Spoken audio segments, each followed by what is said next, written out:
Muy bien, vale, me acerco.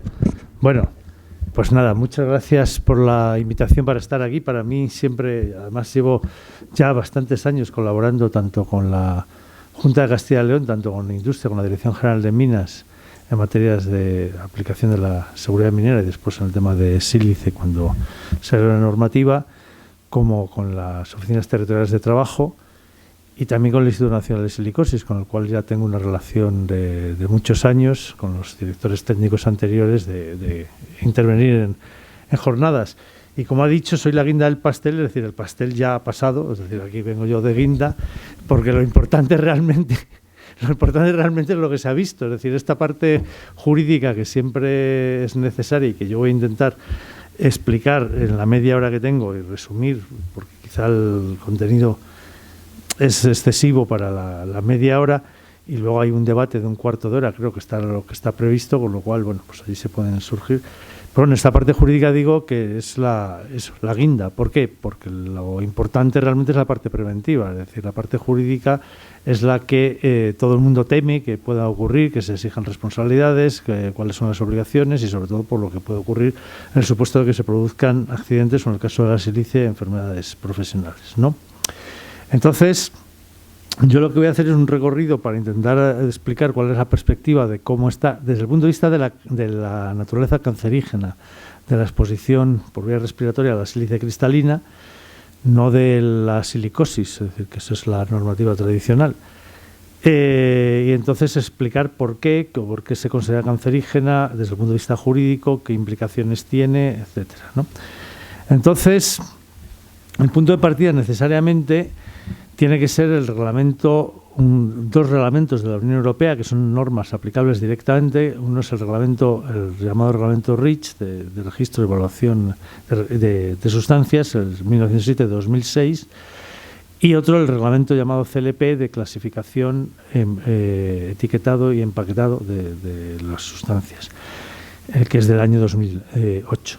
Entonces, el reglamento REACH tiene un principio general, que es el No Data, No Market, el de que sin registro, en definitiva, sin datos, no hay mercado, está prohibida la comercialización de los productos, de las sustancias químicas, tanto en sí mismas como en mezclas, y en algunos supuestos en artículos, que es un tema que no tenemos mucho tiempo para ver, pero es un tema polémico, y concretamente esto afectaría a cualquier sustancia química, pero en el anexo quinto hay una excepción muy importante que se introdujo durante el proceso de elaboración del reglamento, y es que se excepcionan de su aplicación de parte del reglamento, no de todo él, es decir, concretamente de los títulos 2, 5 y 6, es decir, respecto esencialmente a lo que nos interesa aquí es respecto al registro y luego la evaluación de la sustancia. Digo que existe una excepción para las sustancias que existen en la naturaleza, la natural occurrence, y que no se han modificado químicamente, lo cual incluye minerales, menas, concentrados de menas y por lo tanto incluye en gran parte el supuesto de la sílice cristalina, es decir, que normalmente va a aparecer en minerales como las pizarras, el granito, etcétera, que se han sacado de la cantera, se han sacado de la mina y después no se modifican químicamente, se podrán tratar, se podrán moler, se podrán hacer muchas cortar, etcétera, etcétera, pero no hay una modificación química, con lo cual, y eso nos produce un problema, hay una exención parcial de la aplicación del reglamento REACH para ese tipo de sustancias. Y esa exención se refiere al registro y, por lo tanto, en principio, a la producción de datos sobre los riesgos para la seguridad, salud y el medio ambiente de este tipo de sustancias. Sin embargo, no se aplica esa exención a dos títulos de REACH, sobre todo los títulos 3 y 4, que sobre todo lo que nos importa aquí es que significa que se mantiene la obligación de lo que se llama la información en la cadena de suministro a través de las fichas de datos de seguridad, la información de trabajadores y con la conservación de la información proporcionada a los trabajadores, registros, etcétera, etcétera. Bien, aparte de la posibilidad de imposición de obligación de autorización y restricciones. ¿Qué implica esto? Que aunque aquellas personas que importan o comercializan la sustancia en sí misma o en mezclas, es decir, en el caso concretamente de la sílice cristalina, no tiene la obligación, que sí que existen otras sustancias, cuando la importación o la producción es de más de 1 tonelada al año, de registrar la sustancia, de hacer todo el proceso de registro de la sustancia ante la ECA en Helsinki. Sin embargo, sí que tiene la obligación de elaborar las fichas de datos de seguridad y de proporcionar la información tanto en la cadena de suministro hacia abajo como a los trabajadores y a los representantes de los trabajadores. Y claro, para proporcionar esa información sobre cuáles son los riesgos de la sustancia, tienen que saber cuáles son los riesgos de la sustancia.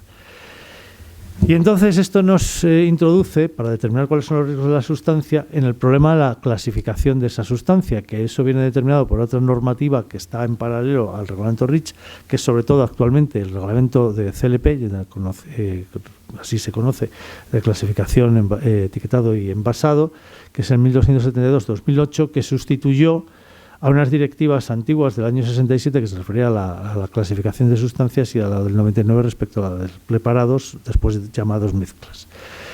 Que lo que se hace es sustituirlos porque existe un sistema de clasificación armonizada en la ONU, está aprobado en el ámbito de la ONU, que es el GHS, y ese sistema de clasificación armonizado tiene una serie de cambios para introducir algunas categorías nuevas, pero es el que está recogido esencialmente en el reglamento CLP de la Unión Europea.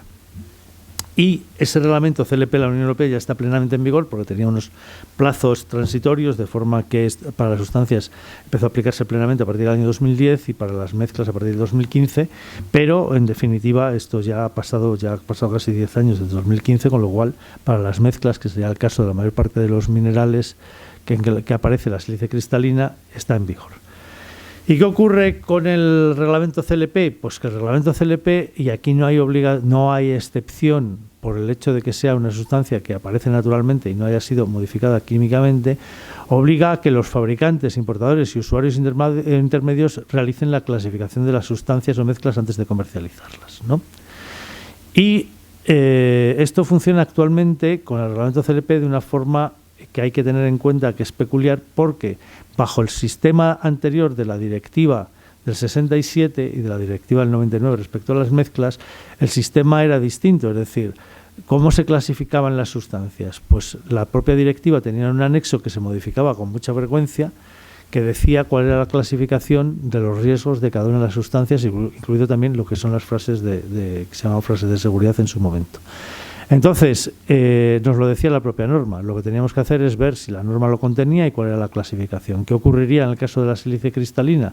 Pues que con el sistema antiguo lo que teníamos que ir era mirar si en la directiva del 67 y en el reglamento español que incorporaba la directiva, que era el año 95, estaba incluida en los anexos la sílice cristalina y ver qué clasificación se le daba. Si estaba incluida como cancerígena, estaba incluida como tóxica, estaba incluida, etcétera, etcétera.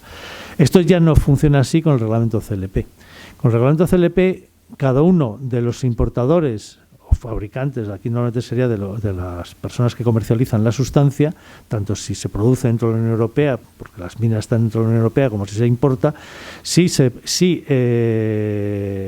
la van a comercializar en más de 1 tonelada al año, tienen la obligación de realizar la clasificación de esa sustancia.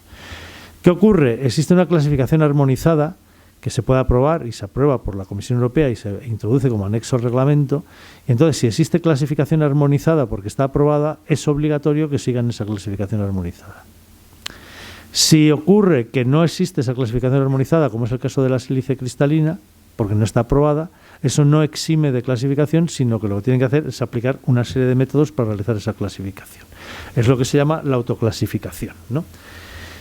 Y entonces, claro, esto es un problema porque cada uno de los comercializadores de esa sustancia, como tal o en mezclas, tiene la obligación de decirle, hacer la ficha de datos de seguridad, etcétera, sobre una clasificación que él mismo tiene que hacer.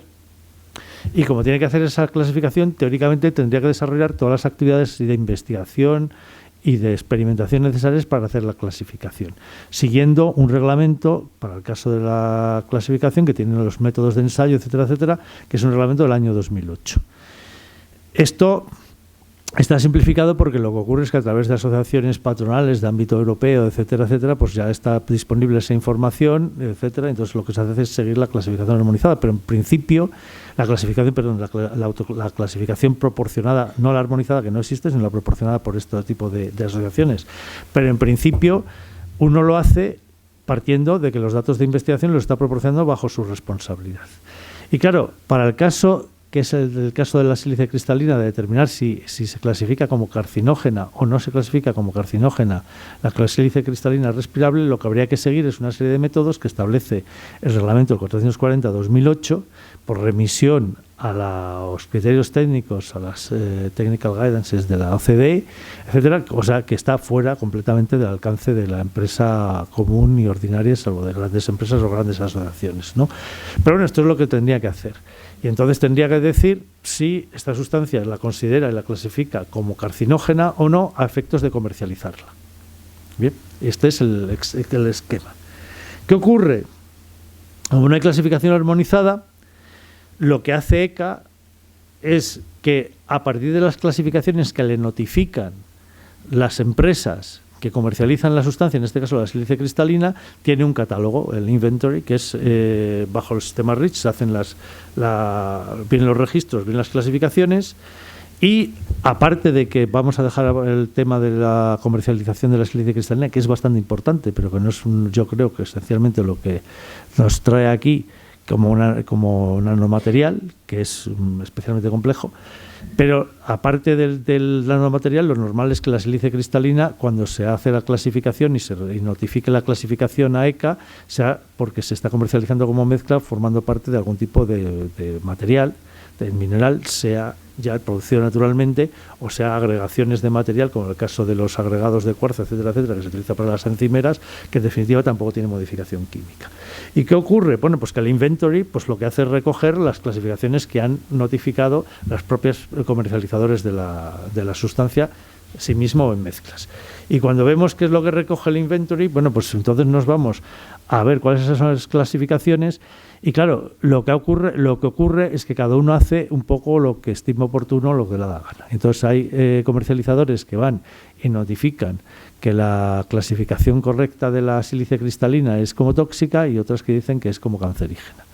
Lo cierto es que en la ficha, si vamos a la ficha actualizada, que la bajé antes de ayer, de que está colgada en la página de ECA, del dióxido de sílice, que es en definitiva la sustancia de preocupación, pues vemos que aparece con una pictograma y aparece ya ahí como cancerígena por las clasificaciones notificadas por las empresas que comercializan la sustancia.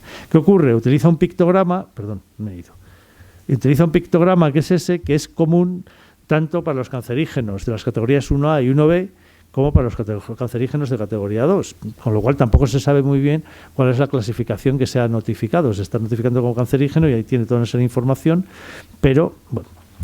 Claro, este es el panorama que es importante. Voy a pasar el tema de los artículos porque esto nos metería, no tendremos tiempo de tratarlo esto. Esto es importante, ¿por qué? Porque en la directiva tanto en la directiva antigua como en la directiva actual, que es la del texto, en definitiva, el que viene a consolidar el texto del 2004, la directiva 2004-37, de agentes cancerígenos en el trabajo, para decidir qué es un agente cancerígeno, antes se remitía a la directiva del 67, por lo tanto lo que teníamos que ir es saber si la directiva del 67 en los anexos figuraba la sustancia concreta como cancerígeno, y actualmente se remite al reglamento CLP. Pero claro, el reglamento CLP, salvo que exista una clasificación armonizada aprobada por la Comisión Europea, resulta que no tiene clasificación armonizada para la sílice. Entonces esto no nos resolvía el determinar si la sílice es cancerígeno y se le aplica el reglamento de la directiva de cancerígenos, o si no se le aplica. Y entonces, claro, esto era un problema, porque según las notificaciones de algunas empresas, la sílice era cancerígena y cada vez más empresas van notificando que es cancerígena, y según otras empresas no, simplemente era tóxica por vía respiratoria. Entonces, esto, bueno, y el 665, el decreto 665-97, que incorpora la directiva español, pues también se remitía en su momento al reglamento del 95, que era el que incorporaba la otra directiva del 67, pero esto había que actualizarlo de alguna forma y decidir qué se hacía con todas estas sustancias que son, técnicamente se puede decir o no, depende de las investigaciones, etcétera, etcétera, que sean cancerígenas, pero no hay una clasificación armonizada aprobada, sino que cada empresa, aplicando sus métodos y los conocimientos y bajo su responsabilidad, notifica a ECA si considera que es cancerígena o no es cancerígena, ¿no? Esto lo han modificado, digo que lo modificaron para remitirse expresamente, porque además es que cuando se aprobó la directiva del 2004, evidentemente el reglamento CLP no existía. Es decir, ha sido una modificación del 2014, que después se incorporó en el año 2015 en un Real Decreto español, cuando ya no se remite a la directiva antigua del 67, sino al reglamento CLP. Pero como digo, el reglamento CLP no tiene clasificación armonizada. Y como esto era un problema, la directiva y el reglamento 665/97 permitía una vía adicional para clasificar las sustancias como cancerígenas. ¿Qué vía adicional permitía? Porque el criterio general es ¿qué es cancerígeno? ¿A qué se aplica el decreto? Se aplica el decreto a aquello que sea cancerígeno de acuerdo con el reglamento CLP. Problema, que vemos qué es cancerígeno con el reglamento CLP, lo que esté aprobado por la Comisión en la clasificación armonizada, y cuando no hay clasificación armonizada, lo que digan los que la comercializan. Lógicamente bajo su responsabilidad y aplicando las normas. Pero si cada uno dice una cosa, como es el caso, que lo consideramos cancerígeno y le aplicamos el decreto, o la directiva de cancerígenos o no. Entonces, se siguió un mecanismo que permite la directiva y permite el Real Decreto español, que es directamente aprobar a efectos laborales que esta sustancia es cancerígena. Y es lo que se hizo con la directiva del 2017, la 2398 del 2017, lo que se hizo era incorporar expresamente la sílice cristalina como cancerígeno por vía de incorporarla en el anexo. Esta previsión de la directiva no estaba hecho para incorporar sustancias en las que no hubiera acuerdo.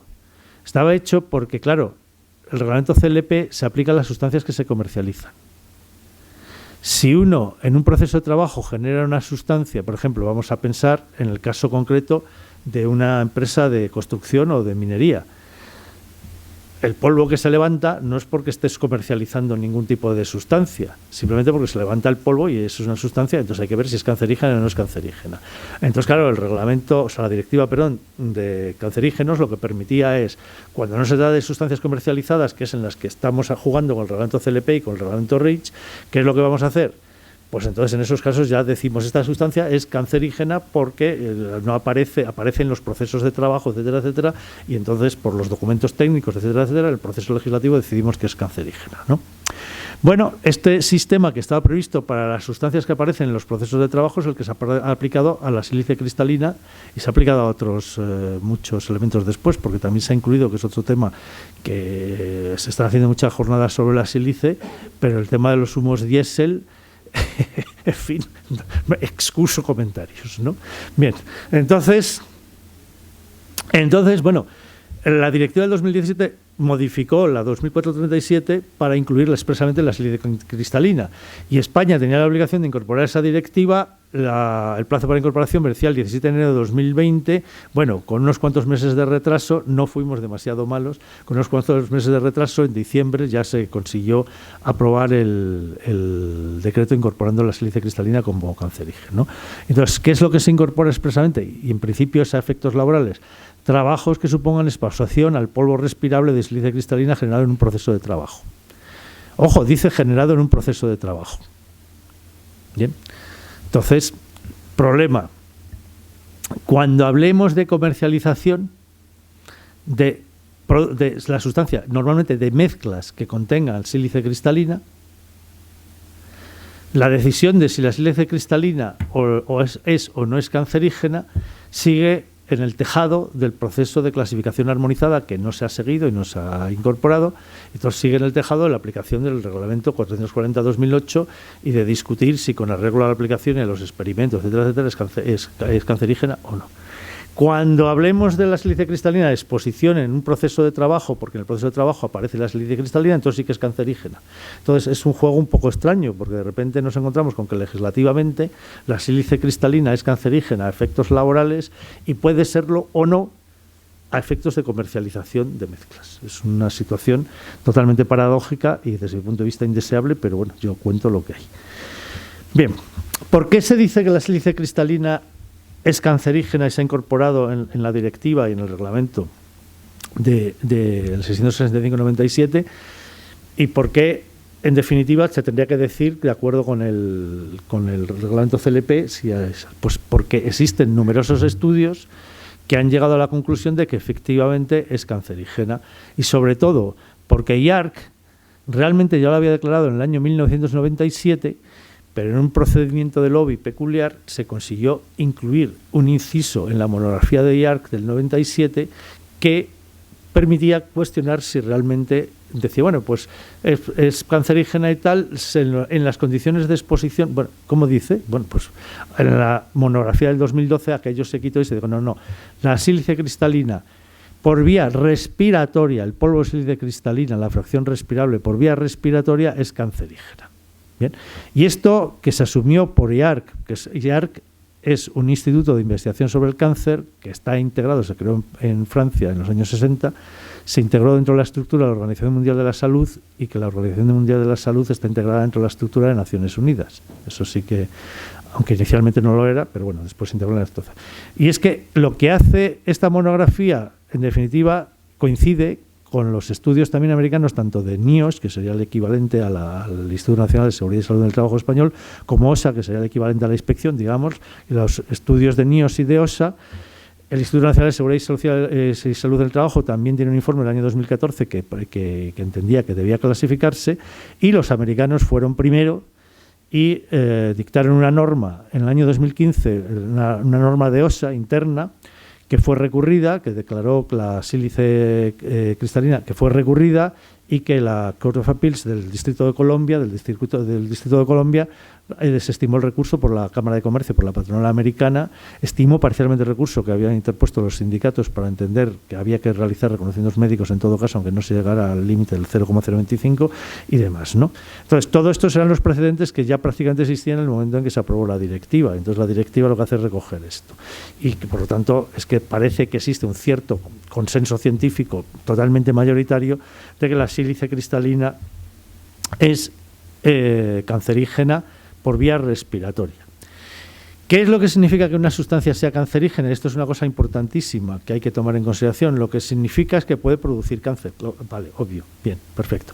Pero que pueda producir cáncer no significa que la exposición a un determinado agente cancerígeno produzca cáncer en todo supuesto. Lo que significa es que en determinadas circunstancias existe una probabilidad de que produzca cáncer. Y yo, para que se entienda bien, siempre lo comparo con jugar a la lotería.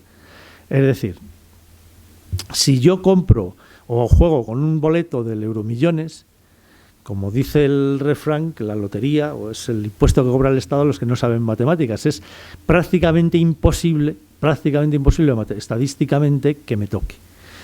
Pero si fuera lo que me fuera a tocar como consecuencia de comprar el boleto de Euromillones fuera un cáncer, entonces diríamos, es cancerígeno. ¿Por qué? Porque me puede tocar. Es muy difícil, pero me puede tocar.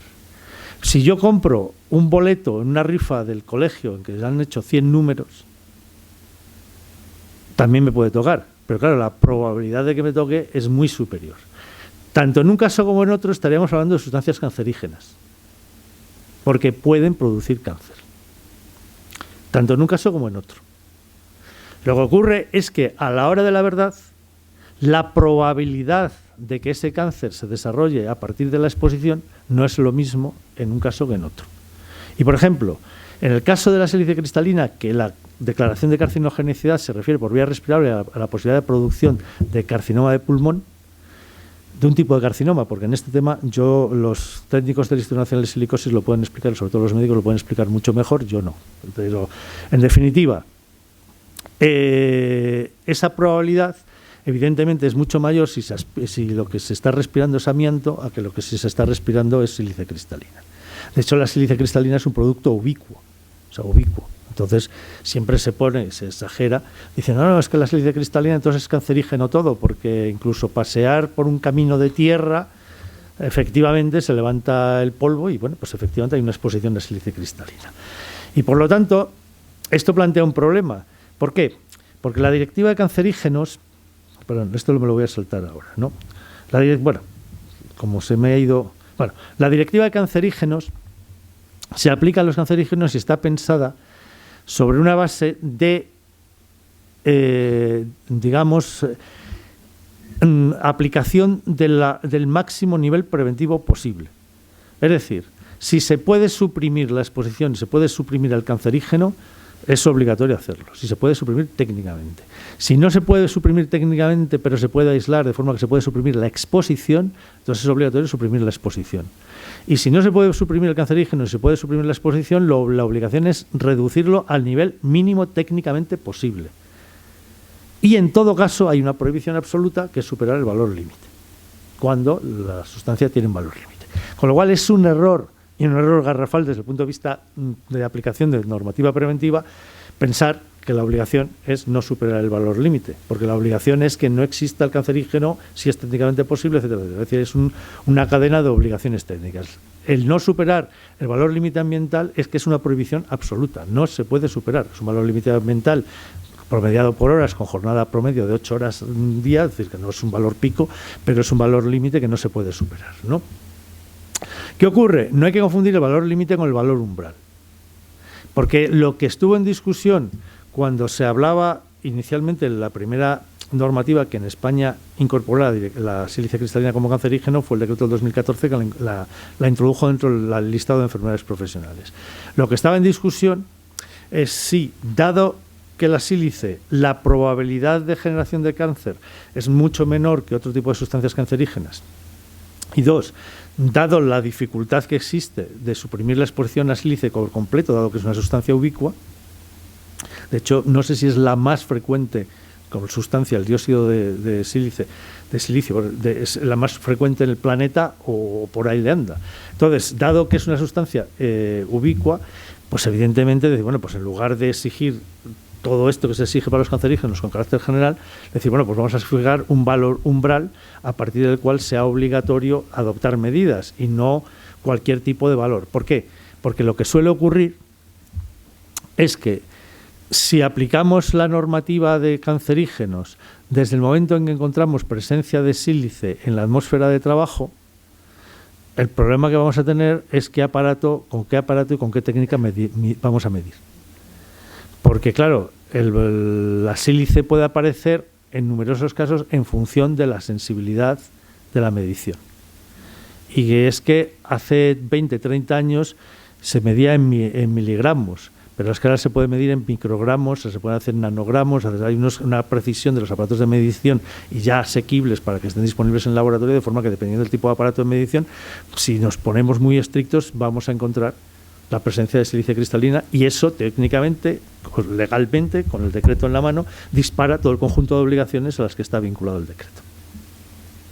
Entonces, esto hay que tenerlo en cuenta porque, como se discutió el tema del valor umbral, el problema, voy a saltarme todo esto porque si no nos vamos... El problema está en que, bueno, no voy a seguir porque si no se me va el tiempo. El problema está en que la sílice cristalina en el sistema americano sí que se estableció un valor umbral de 0,025. 0,025 a efectos de disparar la obligación de adoptar medidas preventivas. Por debajo de ese valor de 0,025, ¿cuáles son las obligaciones si existe presencia de sílice cristalina? Y sabemos que existe porque hay las obligaciones es A, medir, B, hacer reconocimientos médicos. En tanto en cuanto las mediciones no superen el valor umbral, 2, en cuanto no aparezcan problemas por los reconocimientos médicos, en principio no habría otro tipo de obligaciones preventivas según el sistema americano de la OSA. Pero el sistema europeo no es ese porque en la directiva de cancerígenos y el Real Decreto establece la obligación desde el momento en que está presente el cancerígeno. Y desde el momento en que está presente el cancerígeno ya se disparan todas las obligaciones. Y eso, que desde mi punto de vista tiene toda la lógica en algunas sustancias como puede ser, sustancias o elementos como puede ser el amianto, etcétera, etcétera, sin embargo no tiene tanta en este tipo de sustancias que es muy difícil evitar la presencia, que muchas veces es un problema de medición, ¿no? Entonces, sobre esto voy a pasar, bueno, decir simplemente que a partir de la ITC del 2021, la que se aprobó de la orden del 723 de 2021, la de 1 de junio del 21, que se ha venido a unificar el valor límite en 0,05 para toda minería, etcétera, etcétera. Es decir, que todo el problema que había con el valor límite de si era 0,1 o 0,05, porque todos los valores límites ambientales que venía aprobado el Instituto Nacional de Seguridad y Salud en el Trabajo desde el año 2015 habían reducido a a 0,05, salvo para minería, que seguía la ITC antigua con el 0,1, entonces ahora ya están unificados todos, etcétera, etcétera. Entonces, lo último que voy a tratar, y por eso me voy hacia atrás, porque se me va el tiempo tal y como estaba previsto. Yo en principio la ponencia la tenía para 1 hora, pues al final de tener que recortar voy así. Bueno, voy a tratar el problema de la enfermedad profesional, ¿no? ¿Por qué? Porque el Real Decreto de Enfermedades Profesionales, que el del 2006, o sea, el que regula las enfermedades profesionales del 2006, se modificó en el 2018 para incluir el cáncer de pulmón como enfermedad profesional cuando deriva de la sílice cristalina. ¿Cómo funciona el sistema? Y esto es un tema porque incide realmente y de forma directa en las empresas en la identificación de los supuestos de enfermedades producidas por la sílice cristalina. Bueno, pues el sistema de la Seguridad Social en materia de accidentes de trabajo, enfermedades profesionales, funciona de la siguiente manera. Y esto es así desde el año 61, no es algo que se haya inventado ahora. Entonces, es decir, antes de que existiera la Seguridad Social, es decir, cuando existían los seguros sociales y el sistema del seguro de enfermedad profesional. El sistema funciona de forma que si una determinada enfermedad aparece en un listado reglamentario, que es actualmente el que está vigente, se lo aprobado en el año 2006 con las modificaciones posteriores, incluida la de 2018 para la sílice. Bueno, pues si esa enfermedad está incluida en el listado reglamentario y se produce por un agente en unas determinadas profesiones que están incluidas en el listado, existe una presunción que, de acuerdo con las sentencias algo antiguas del Tribunal Supremo, dice que es juris et de jure, con lo cual en principio no se podría desvirtuar. Ya veremos si eso se mantiene o no, no se ha vuelto a plantear desde hace muchos años. Y por lo tanto, si vemos el listado y decimos, a ver, minero, sílice cristalina, cáncer de pulmón, pum, pum, pum, si este es minero, se presume que está expuesto a sílice cristalina, tiene un cáncer de pulmón, enfermedad profesional. Punto y final. Me da igual que haya otros factores. Si no está en el listado, entonces quien defienda que eso es una enfermedad profesional, que normalmente va a ser la víctima,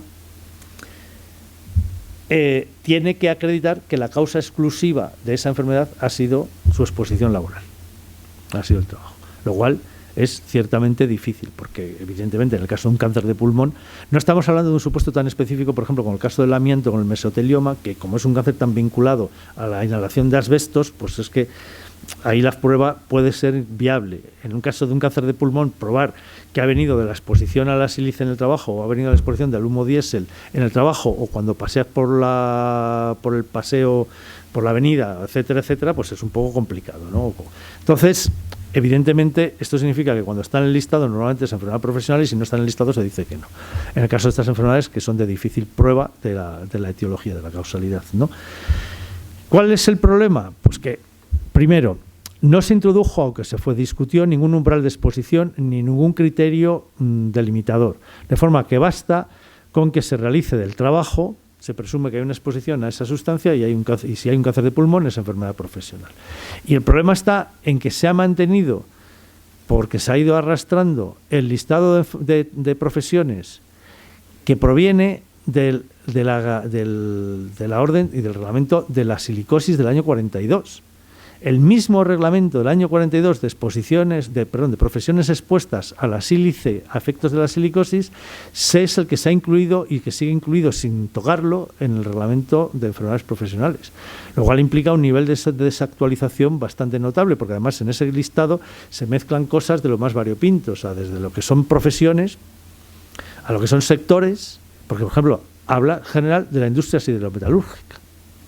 ¿A qué se refiere? A las fundiciones, porque la industria siderometalúrgica, con la ordenanza de industria siderometalúrgica, incluía hasta una ferretería. Habla de trabajo con muelas abrasivas. El cerrajero que hace copias de las llaves con la muela abrasiva, si tiene un cáncer de pulmón, tiene esa enfermedad profesional por exposición a sílice. Entonces, es un listado absolutamente descabellado desde mi punto de vista y totalmente desactualizado. Y hubiera sido mucho más sensato coger el listado que precisamente aparece en el anexo de la monografía de IARC del 2012. Eso hubiera sido mucho más lógico y mucho más sensato, pero no se ha hecho. Y entonces, Cuando tenemos una situación de un cáncer de pulmón en una de estas profesiones, sectores, etcétera, que están en el listado, pues el cáncer de pulmón tiene que ser clasificado como enfermedad profesional. ¿Se hace? Yo creo que en el 99,9% periódico de los casos, no. Y digo que no, porque claro, si no, la mayor parte de los cánceres de pulmón que se puedan producir, que se pueda diagnosticar en la sanidad, normalmente en la sanidad pública, si vinculas, si indagas, si puedes vincularlo a alguna exposición a lo largo de la vida laboral de la persona, del enfermo, con lo que viene en el listado, te puedes encontrar cosas de lo más variopinta. En cambio, habría otras que claramente podrían estar en el listado o deberían estar en el listado, por ejemplo, en sectores agrarios, etcétera, de trabajo, y que no están. Y entonces, claro, te podrías encontrar con que gran parte de los cánceres de pulmón que se diagnostican por la sanidad pública, o una parte significativa, tendría que diagnosticarse como enfermedades profesionales. ¿Vinculados a qué? A la sílice en principio. Pero claro, es que en el listado de enfermedades profesionales también hay otros agentes que están como etiología del cáncer de pulmón, desde el radón, que aparece ahí, hasta el asbesto, que también aparece, con lo cual puede ocurrir que se mezclen presunciones, etcétera. Y además, esto daría lugar a que si clasificáramos como enfermedades profesionales todos esos cánceres de pulmón en que aparecen y que tendríamos que aplicar el listado, el tratamiento de todas estas enfermedades tendría que pasar de la sanidad pública a, salvo que la empresa haya optado por el Instituto Nacional de Seguridad Social como empresa aseguradora de enfermedades profesionales, de accidentes de trabajo, tendría que pasar a la sanidad privada concertada con las mutuas, lo cual sería una bomba de relojería. Por lo tanto, esto es lo que hay, y esto es lo que nos dice el decreto de enfermedades profesionales actualmente. Es decir, ha metido el cáncer de pulmón vinculado a la sílice con un listado de profesiones totalmente desactualizado. Y lo que sí que hay que tener en cuenta es que esa presunción que se establece en la normativa se aplica a efectos de prestaciones de seguridad social, pero no implica que automáticamente se tenga que trasladar a otro tipo de efectos. Por ejemplo, si yo me encuentro una persona que está dentro del listado, tiene un cáncer de pulmón y está dentro del listado porque, por ejemplo, vamos a poner el caso, trabajaba en una ferretería y hacían copias de las llaves y tenía una muela abrasiva, aunque hipotéticamente le tuviera que aplicar, en base al listado de enfermedades profesionales, la presunción y considerar que su cáncer de pulmón es enfermedad profesional, cosa que en principio, con la normativa estrictamente así sería. Sin embargo, eso no significa que a efectos de exigir responsabilidades o medidas preventivas, esa presunción la tenga que trasladar de forma automática. Eso está sujeto a prueba y, por lo tanto, el juez puede valorar si es así o no es así y si considera comprobado que efectivamente ha sido causa o no ha sido causa en función de las circunstancias. Y con esto, para dejar tiempo al debate, porque si no yo creo que nos vamos de tiempo y un poco en función de lo que me digáis, casi prácticamente acabo, porque es... Bueno, entonces me voy a ir al final del todo, porque no voy a entrar con el tema de las mediciones, que además, y la naturaleza del valor límite ya lo he contemplado, sino que me voy a ir al final del todo con esto, el problema de la aptitud del trabajo, que es un tema que, ojo, además es que ha entrado ya y se ha admitido a trámite recursos ante la Sala del Tribunal Supremo, ante la Sala de lo Social del Tribunal Supremo con este tema, y habrá que decidir qué criterios se aplican. Y esto no es estrictamente relativo al cáncer de pulmón, sino a la silicosis. Y es el problema de la silicosis de grado 1, que eso probablemente, ya digo, es otra patología que desde luego tampoco es una broma. Y por lo tanto, aunque no sea cáncer, que es el que da yuyu, pero la silicosis no es ninguna broma. Entonces, el problema que hay es que sigue vigente una orden de 15 de abril del año 1969 que regula la incapacidad, lo que se llama la invalidez permanente o actualmente incapacidad permanente en el ámbito de la seguridad social, que tiene unas normas sobre cuáles son los grados de silicosis que dan lugar a las prestaciones de incapacidad permanente. Entonces, en función del grado de silicosis y si hay enfermedades intercurrentes o no intercurrentes, en función de eso se concede la prestación de incapacidad permanente o no. Y entonces, en esa norma, en el orden del 15 de abril de 69, la silicosis llamada simple o de grado 1 no da lugar al reconocimiento de incapacidad permanente total. Lo que dice el decreto de enfermedades profesionales, mejor dicho, una orden de desarrollo del año 63, que sigue técnicamente vigente, porque no se ha derogado, es que en los supuestos en los que el trabajador diagnosticado con una silicosis simple no pueda ser trasladado a un puesto de trabajo sin exposición a sílice, sin riesgo de silicosis, entonces causará baja en la empresa, teniendo la empresa que pagarle una determinada indemnización que le cubra de salario un año y tal, pues, cosa que no aplica a nadie, Bien. Entonces, bien. Pero eso es técnicamente lo que parece que seguiría vigente con esa orden del 15 de abril de 69. ¿Cuál es el problema?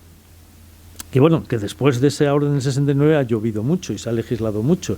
Tenemos la Ley de Prevención de Riesgos Laborales, artículo 25, que obliga a no exponer a los trabajadores que tengan algún tipo de situación específica, médica específica, a situaciones que les pongan a un riesgo especial. Y concretamente, el protocolo de vigilancia sanitaria de la sílice, de silicosis del año 2020, que sustituyó al de 2001, que era mucho más ambiguo en esto y no lo establecía. Ahí en ese protocolo se ha establecido en el 2020, por el Consejo Interterritorial del Sistema Nacional de Salud, que el mero diagnóstico de silicosis obliga a apartar al trabajador de cualquier puesto de trabajo con riesgo de sílice. Bien. Había un problema entonces, porque ya con el artículo 25 de la Ley de Prevención de Riesgos Laborales, que ya establecía la obligación de adoptar medidas, la propia orden 63, que decía, no, al trabajador si no hay puesto de trabajo cesa en la empresa, y además, ahora ya con el protocolo de vigilancia del Consejo Interterritorial del Sistema Nacional de Salud, hay un problema sobre qué ocurre cuando en una empresa donde se trabaja y hay exposición a sílice, o riesgo de exposición a sílice, pues muchas pizarreras, las empresas que pueden trabajar en marmolerías, etcétera, etcétera, de las marmolerías que trabajan con los agregados de cuarto, no el mármol, que el mármol principio. Entonces, bueno, minería, construcción, porque construcción, cuando se trata de movimiento de tierras, también sería el caso, etcétera. Bueno, pues en ese tipo de empresas, cuando de repente hay un diagnóstico de silicosis, ¿qué se hace con ese trabajador si no le dan una incapacidad permanente? Entonces, hay unas sentencias de la Sala de Valladolid del año 2019 y del año 2021 de la Sala del Tribunal Superior de Justicia de Castilla y León, que por cierto está ahí mal citada porque yo creo, no, esa es del 2001, no, existen, no está ahí correctamente recogida, salvo que la haya recogido después. Existen unas sentencias que vienen a recoger que ya es supuesto de incapacidad permanente total para el tipo de profesiones que obligatoriamente implican exposición a sílice. ¿Cuál es el problema? Que hay un criterio del Instituto Nacional de Seguridad Social, con un criterio técnico que en general se sigue normalmente en Orense y en León. Digo en Orense, en León y en Oviedo, creo, porque son las provincias donde más temas de silicosis hay, por razones históricas de la minería y de las pizarreras, en el caso de Orense, por la zona de Valdeorras. Entonces, hay un criterio del INS que se enfrentaba con un problema, porque claro, supongamos una persona que ha estado expuesta que ha trabajado en una pizarrera, por ejemplo, cortando pizarra, del labrador de pizarra, y ha estado trabajando hace 10 años. Cuando tenía 20 y pico años, cuando tenía 30 años. Y ese trabajo lo deja y al cabo, y trabajando ya como camarero, como dependiente, como lo que sea, se encuentra con que 10 años después de haber dejado ese trabajo le diagnostican una silicosis de primer grado. Con la ley en la mano, ese señor, su profesión de referencia para esa silicosis, primero, tiene la presunción de enfermedad profesional, pero esta no por el tema de cancerígenos de la reforma del 2018, del decreto del 2006, sino desde el año 42. Entonces ya tiene la presunción de enfermedad profesional porque estaba trabajando en una profesión con riesgo de silicosis, labrador de pizarra, etcétera, etcétera, y ha desarrollado silicosis. Segundo, tiene derecho a que se le califique y se le declare incapacidad permanente en función de la profesión que tenía donde tuvo la exposición. Con lo cual, a efectos prácticos, esa persona que lleva 10 años sin trabajar en el elaborador de pizarra en el sector, cuando ya está trabajando con 40, 50 años, está trabajando en otro sector y ya hace 10 años o 15 que se olvidó del tema de cortar pizarra, de repente tiene derecho a una pensión vitalicia de incapacidad permanente total. Con una silicosis grado 1. Entonces, claro, el INS, al ver esta situación, porque ha establecido un criterio que no tiene ningún amparo normativo y legal, y es donde está el problema que ha terminado llegando al Tribunal Supremo y veremos a ver por dónde se sale. Y es que el INS dijo, no, a ver, para darle la incapacidad permanente total, diga lo que diga la ley, aunque eso no lo pone en la circular del INS, pero realmente es así, diga lo que diga la ley, se la vamos a dar solamente si está actualmente trabajando y 2, si además de estar actualmente trabajando en la empresa no hay otro puesto de trabajo para darle. Es decir, aplica los criterios de la Orden 63 que daban lugar a la baja de la empresa, pero le da la prestación de incapacidad permanente total. Eso, desde mi punto de vista, requeriría una reforma normativa, una reforma legal. El INS lo ha hecho por circular. Y es lo que está pasando y veremos a ver qué es lo que ocurre judicialmente, porque ya digo que el tema ha llegado recientemente al Tribunal Supremo. Y aunque este tema último no tenga que ver con la cuestión estrictamente de cancerígenos, sino con la silicosis tradicional, pero me parecía que, como es un tema relevante en el sector, pues lo he incluido. Bueno, y con esto me quedo a disposición para el diálogo, el debate.